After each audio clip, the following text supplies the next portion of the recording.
What's up, guys, and welcome back to the channel. As you can see from the title, thumbnail, and background, we are talking about the brand new Toy Story 5. Now, before put a little pause real quick before we get into something, I have a couple surprises for you guys. So, first thing, at AMC, they were selling the popcorn bucket. They have the little ball from the Toy Story franchise. They even have a little, I don't know if you can see that right there, the little Toy Story logo on it. I'm gonna open this up for you guys. So I wanted to get the Buzz Lightyear one. Editor put it right here on the screen. I wanted to get the Buzz Lightyear popcorn bucket, but they were sold out. So all they had was this one, and I was like, "Is that it?" And they're like, "No, it comes with some goodies inside, like a pin, a little topper for your cup, and blah blah." And I was like, and I didn't have time to like sit there in the busy ass theater lobby and open it. So I was like, I'm gonna save it for Cameron. I'm gonna open it right here in front of you guys. So, but I thought I'm gonna open this with you guys, but I think I have some help. Let me get the help real quick. So one helper we have is good old Woody. This is my Woody from when I was a kid. Say hi, Woody. Sorry, Wilson. Hey. And we got another helper here. We got Jesse. Say hi to the people, Jesse. 12 years old and I'm pregnant as fuck.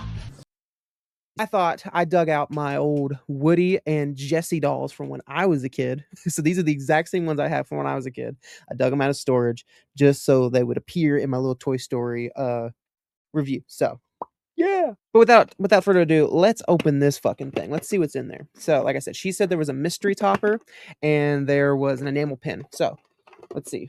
We got the cup right here. There's a little cup. There's Lily Pad and Woody.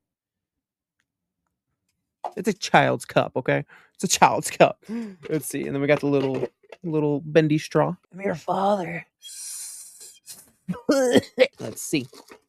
What is this? Oh, there's the lid. Okay, so let's assemble the cup real quick.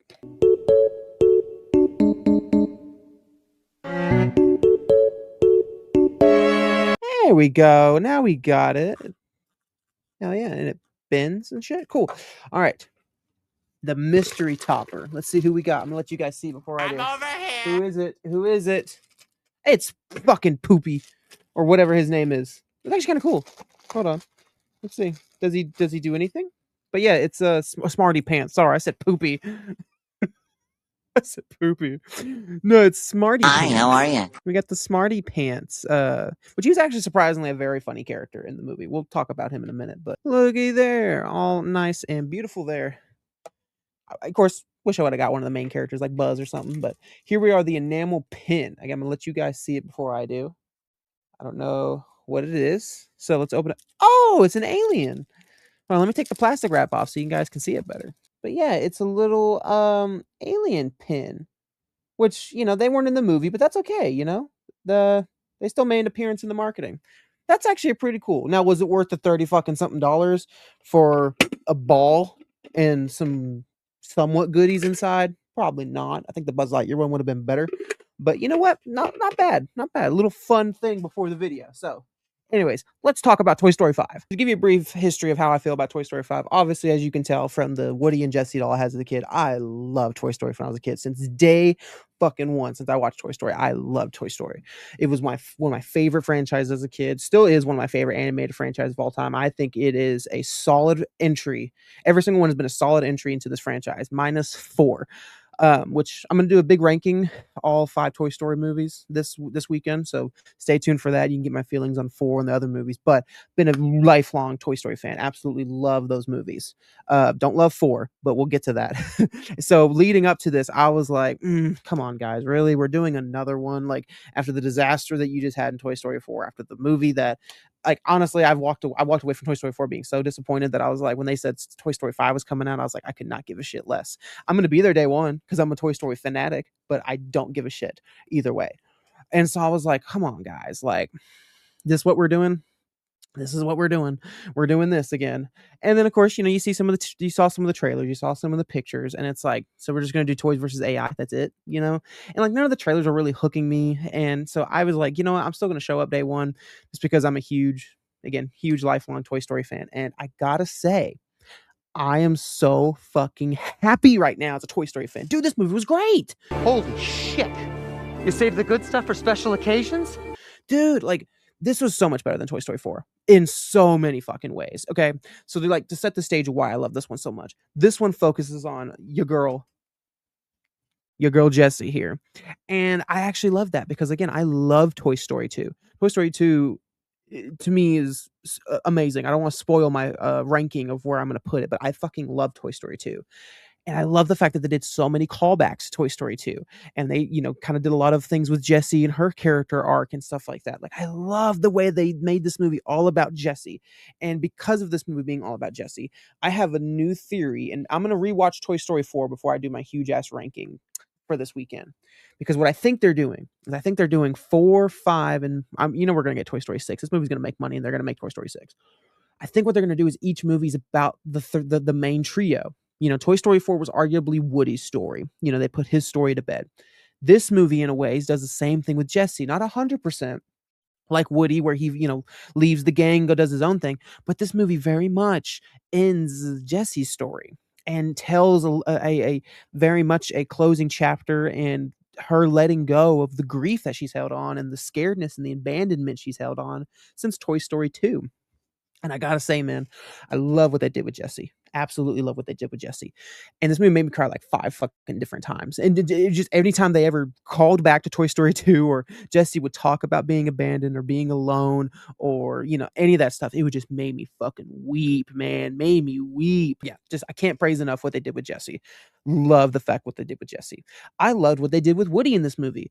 He's very short in the movie. He's not a lot in the movie, but I love the way that they utilized Woody. Like they actually had a reason for Woody being in here. I like the fact that, he is back and he's actually in a lot of ways, I don't know how to explain it, but like in a lot of ways, he is still that mentorship, even though he's very much retired. He still is helping like good old fashioned Woody would.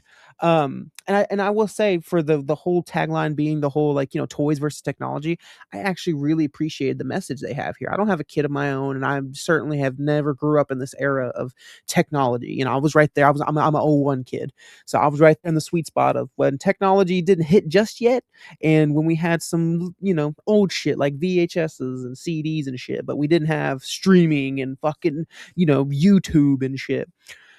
So, I wasn't an iPad kid. I was a video game kid. But anyways, but I love the fact that they, they took the message of technology versus toys and they didn't just like technology bad, toys good. No, they actually was like, okay, you know what? Technology has its uses too, just like toys has its uses as well. I feel like we need to live in a world where toys and technology need to be together. And that was kind of the whole point of this movie. That was the whole message of this movie was, hey, technologies and toys can coexist. One is not better than the other. One is, no, one doesn't mean one is not useful. One doesn't mean useless.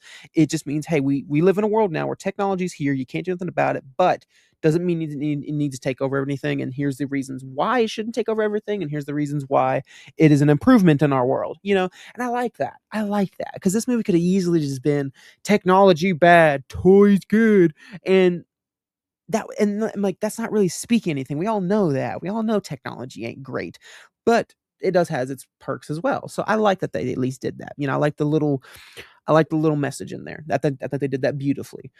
The other thing I like too, of course, I liked the little fantasy sequences, when Bonnie's playing with the toys or this new character we have in the movie, Blaze, who's kind of another girl in the movie that, plays with Jessie for a little bit. I like her little imagination fantasies, how they show every kid has their own unique imagination with animation, with, whatever storyline they're doing in those. I thought that was neat because for 3 movies now, we followed Andy's imaginations. And now in 4 and 5, we've been following Bonnie, and then more so now in 5, we get other kids' imagination. We get like Blaze and other kids. I thought that was really cool. I thought that was a really unique touch and kind of a really cool way they could take this franchise going forward is doing like, hey, maybe we could do stories in the Toy Story universe that are not necessarily revolved around Woody and Buzz. We can go do our own thing with other kids because they have different imaginations and shit. So I thought that was great.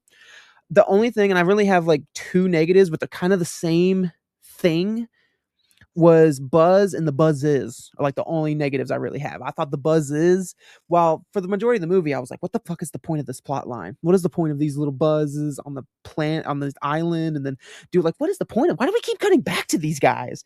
And of course, they serve a purpose later on in the movie. They by the time the third act kicks in, the finale, they are actually like, oh, so that's what they're here for. Gotcha.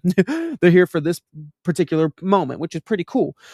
But I still, just because they show up in a really cool third act moment and they become useful at the end of the movie doesn't mean the rest of the story plot line was necessary. I thought that was a big waste. I was like, I don't get the point of this. What is this serving other than just we need something cool with Buzz? Because we sure as hell ain't getting it with the regular Buzz, and that's going back to what I said earlier. They're kind of in the same negative. I thought the Buzz Lightyear, the regular one that we've been following, he didn't do anything in this movie either, other than argue with Woody because Jesse, who he loves, which we've all known that, who he loves, told him that he's sheriff of that bedroom, and now that's why him and Woody bicker over everything. And the whole movie, Buzz is just trying to find a way to tell Jesse that he loves her. He's just trying to find a way, trying to find a way. He can never find the right time, right place to tell her. And that was his purpose. That was the whole point of his purpose in this movie. And I'm like, guys, come on, man. Y'all have not been able to figure out what to do with Buzz since Toy Story 3. And even then, Toy Story 3, you made him Spanish the whole fucking movie. And it's like, so arguably, Buzz Lightyear hasn't been relevant or been working since Toy Story 2. And it's like, I don't know. For arguably two, but three movies now, they haven't been figuring out what to do with Buzz. And it's always the same cliche. Either he goes back to toy form, or he does this plot line, or he does that plot line. And it's like, guys, can we just figure out what to do with Buzz at this point? Because it's getting a little like, just don't put him in the movie. If you don't know what to do with him, But that's really the only negatives I really have, honestly, are the Buzz and the Buzzes. Outside of that, I thought this movie was great. I really did. If they can pump out another movie that's just as, if not similar to this movie, I think Toy Story is in great hands. But this is far and leach way better than Toy Story 4. This gave me all the feels like the original trilogy. Now, is it close to those original trilogies? Not at all. No, not at all. It's not going to touch a candle to Toy Story 1, 2, or 3, but definitely overshadows Toy Story 4, and that's what we needed. We needed a movie that shows, hey, Toy Story is still relevant. Toy Story has not lost its steam. Toy Story still can, pull you by your guts and make you feel something every now and then. You know what I mean? Yeah, you guys let me know what you think down below. Did you love this movie? Did you hate this movie? You guys let me know what you think down below, and I will see you guys in the next video. Bye-bye.